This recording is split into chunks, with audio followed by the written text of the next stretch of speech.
One of the things that I learned at an early age is that often the front door of depression is discouragement. And if discouragement is not handled adequately, it easily then can descend into depression. Depression is not limited to who it affects. Truth is, depression can affect all of us. Elijah was a tremendous man of God. He's a great example of the fact that it doesn't matter how anointed you are, it doesn't matter how saved you are, it doesn't matter how accomplished you are, you can still experience discouragement and depression. And if you and I are going to defeat depression, then number one, we have to understand the 4 mental games of depression. What are these 4 mental games? A, focus on the facts, not your feelings. This always happens when we're depressed. We focus on how we feel rather than what is in actuality the case. Because your feelings are often unreliable. The Bible never tells us to get in touch with our feelings. It does tell us to get in touch with the truth. And it's the truth that sets us free. That's John 8:32. Then you will know the truth,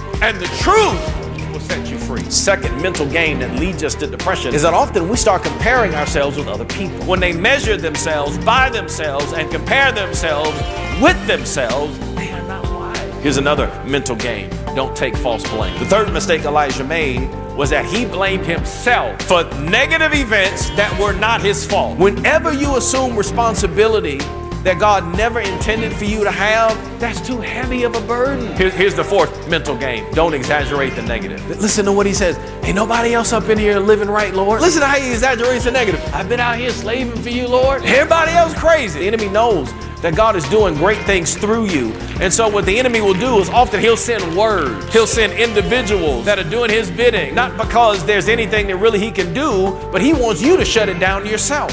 The enemy can't stop God's plan for your life, but the enemy can get you so discouraged that you stop pursuing God's plan for your life. I am teaching to somebody up in here.